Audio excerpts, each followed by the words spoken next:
Ketika dia melihat tangan kita tuh mendekati sangkarnya, dia langsung nyerang. Dia seperti ingin mematuk jari kita. Nah, itu biasanya penyebabnya apa, teman-teman? Jadi sering, oke teman-teman, kembali lagi di channel Bicara Burung, channel yang membahas seputar burung-burung di seluruh Indonesia maupun dunia.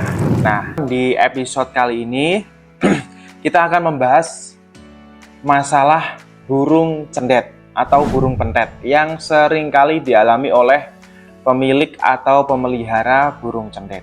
Nah, burung cendet itu adalah burung yang cerdas, dia pandai menirukan burung-burung lainnya. Kemudian dibalik keindahan burung cendet, ternyata burung cendet itu menyimpan sebuah kerumitan dalam perawatannya.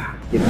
Nah, kali ini kita akan membahas ada 5 permasalahan yang sering dialami oleh pemilik burung cendet.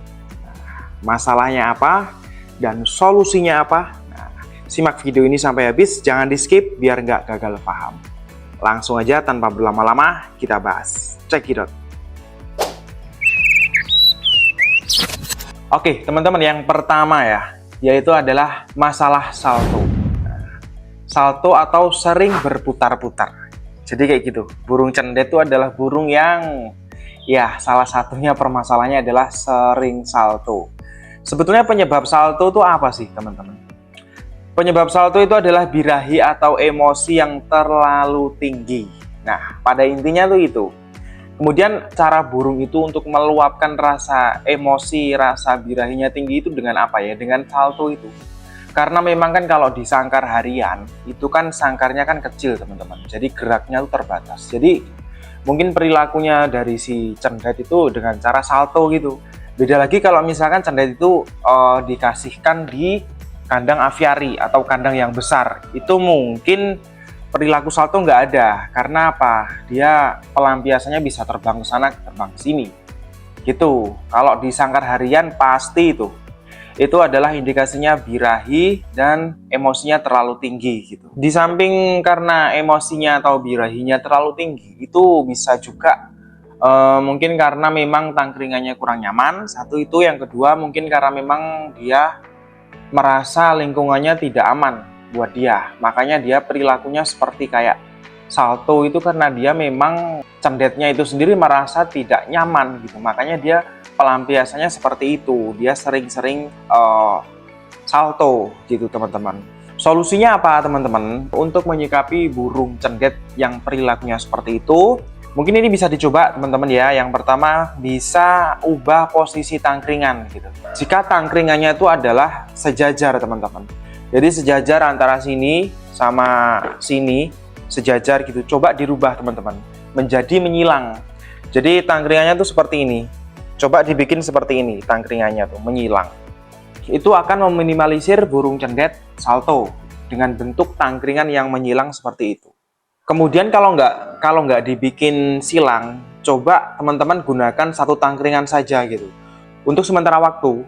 Nah, gunakan tangkringan satu saja untuk sementara waktu untuk membatasi ruang geraknya agar burung cendet itu tidak salto. Kemudian bisa juga teman-teman mengkerodong bagian atas. Jadi gunakan penutup sangkar atau kerodong hanya di bagian atas, teman-teman, untuk memberi kesan atap yang rendah. Sehingga burung itu ragu untuk melakukan salto.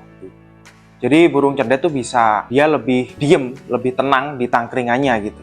Itu yang pertama itu, teman-teman, masalah salto. Kemudian yang kedua yaitu macet bunyi. Nah, ini sering kali, teman-teman. Jadi burung yang tadinya rajin berkicau tiba-tiba diam total. Itu biasanya setelah mabung, teman-teman. Kalau nggak gitu pindah rumah atau pindah sangkar. Kalau nggak gitu dia memang bentuk sinyal kalau dia tuh sedang kaget. Kaget itu karena memang perubahan lingkungan, perubahan sangkar yang baru, itu bisa juga membuat burung cendet tuh macet bunyi gitu. Biasanya penyebabnya secara umum ya, teman-teman, itu adalah perubahan lingkungan yang drastis. Nah, seperti yang saya sebutkan sebelumnya tadi. Kemudian ada juga gangguan dari hewan predator seperti kucing maupun tikus. Nah, burung cendet itu sangat sensitif terhadap hewan-hewan predator, teman-teman. Itu solusinya apa?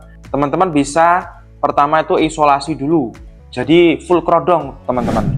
Tempatkan di tempat yang tenang dan sejuk. Itu mungkin bisa di dalam rumah, kalau nggak gitu di belakang rumah yang memang dia teduh, kemudian di full kerodong. Yang kedua bisa juga terapi suara air, teman-teman. Terapi suara air itu mungkin orang menganggapnya sepele, tapi itu adalah sebuah terapi di mana burung ketika mendengarkan suara air itu akan merasa tenang, teman-teman. Karena memang di alam liar, burung cendet itu dia sering nangkringnya di tempat-tempat hutan-hutan yang memang dia salah satunya dilalui oleh aliran air, teman-teman. Jadi kan kalau aliran air itu kan nuansa suara alam. Suara alam itu akan membuat burung cendet itu tenang. Jadi stresnya tuh akan mereda gitu. Kemudian juga bisa melakukan pengembunan secara rutin. Nah, ini teman-teman. Jadi setiap pagi jam 5 itu setelah subuh. Jadi itu keluarkan, teman-teman. Kalau bisa keluarkan buka kerodongnya, dikeluarkan. Mungkin diembun sampai jam 7. Jam 7 kasih makan, dijemur tipis-tipis saja, habis itu langsung dikerodong lagi, dimasukkan ke rumah lagi, ditempatkan yang dimana tempat itu tenang dan sejuk. Nah, itu bisa dicoba, teman-teman. Jadi rutin sampai burung cendet itu mau ngeriwik atau mau berbunyi lagi gitu. Itu yang kedua, teman-teman ya.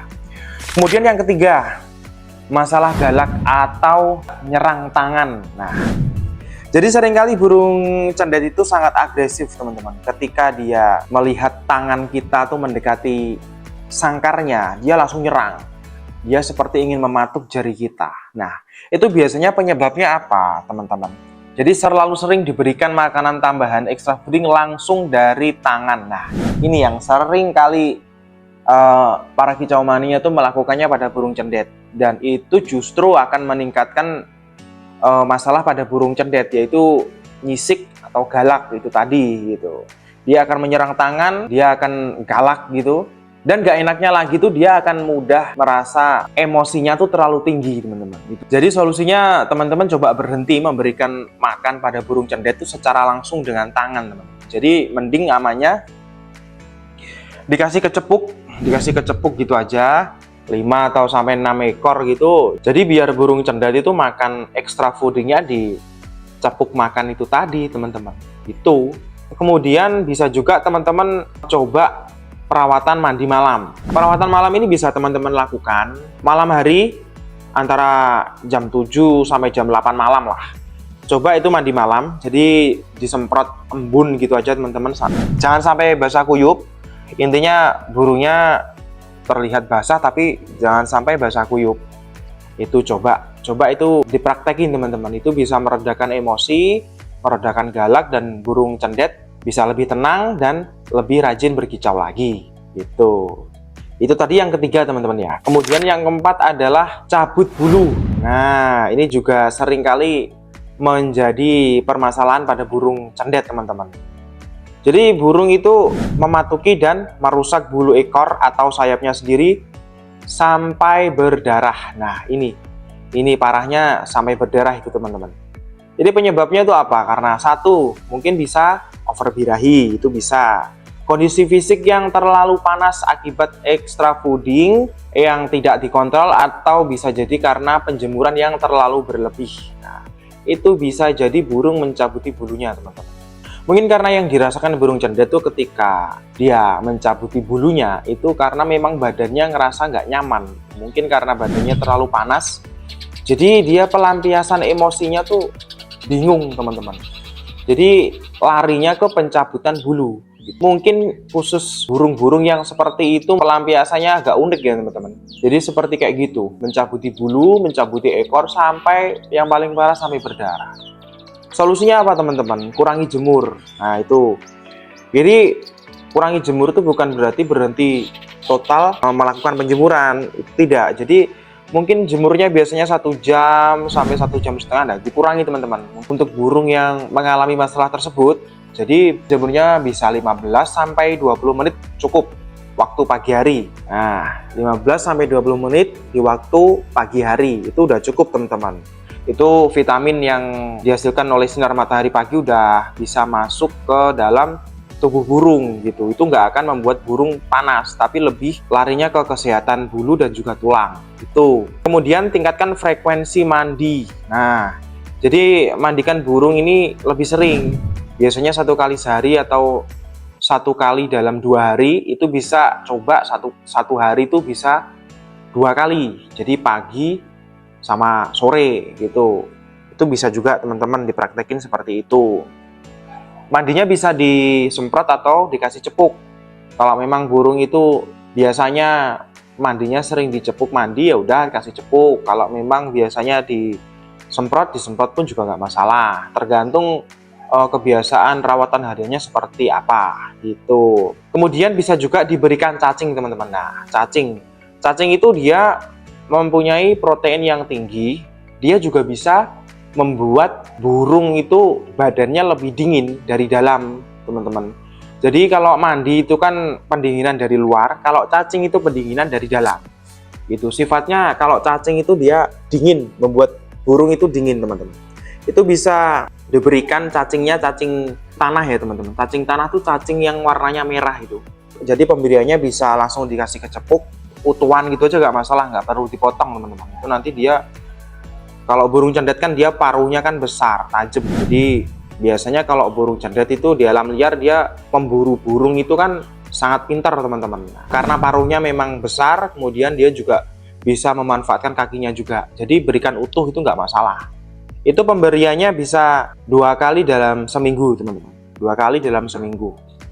Kalau misalkan memang kondisinya emosinya terlalu tinggi, itu parah banget, itu bisa 1 hari sekali nggak masalah. Setelah itu kalau udah stabil, coba berikan 2 kali seminggu itu untuk menjaga dan menetralisir burung itu tetap dalam kondisi stabil gitu, teman-teman. Itu yang keempat.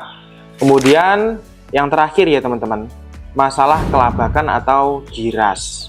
Burung sering menabrak-nabrak jeruji sangkar ketika dia didekati oleh pemilik atau didekati oleh manusia. Nah, itu teman-teman. Itu biasanya cendet yang dia memang kondisinya masih cendet yang bahan. Cendet bahan itu atau memang dia tangkapan hutan atau orang bilang tuh muda hutan. Biasanya itu belinya di Om Yokan. Memang dia aslinya memang burung liar, kemudian ditangkap, dijual di Om Yokan. Ketika dipelihara di sangkar harian, dia pasti ketika didekati oleh manusia itu girasnya minta ampun, nabrak sangkar sana, nabrak sini, nabrak sana. Wah. Dan buruknya tuh apa, teman-teman? Itu bisa sampai nanti biasanya di atasnya tuh sampai berdarah, di atas paruhnya burung cendet tuh sampai berdarah karena memang dia nggak terkontrol gitu. Sering kelabakan sana ke sini itu, teman-teman. Karena memang dia takut. Jadi burung MH itu dia takut. Jadi solusinya apa, teman-teman? Itu sering-sering terapi mandi basah. Mandi basah itu mandi basah yang benar-benar dia basah kuyup, teman-teman.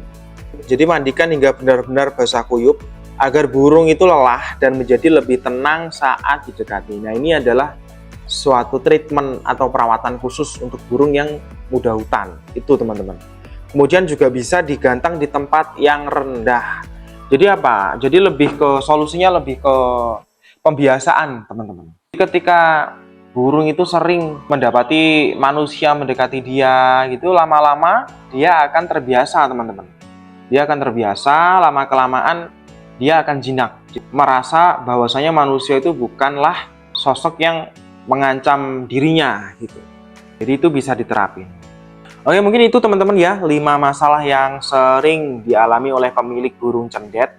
Mungkin ada kritik dan saran, teman-teman bisa menuliskannya di kolom komentar bawah ya, teman-teman. Mohon maaf apabila ada kata-kata saya yang kurang berkenan dan ada penyampaian yang mungkin kurang. Sampai jumpa di video saya selanjutnya. Salam kicau lestari.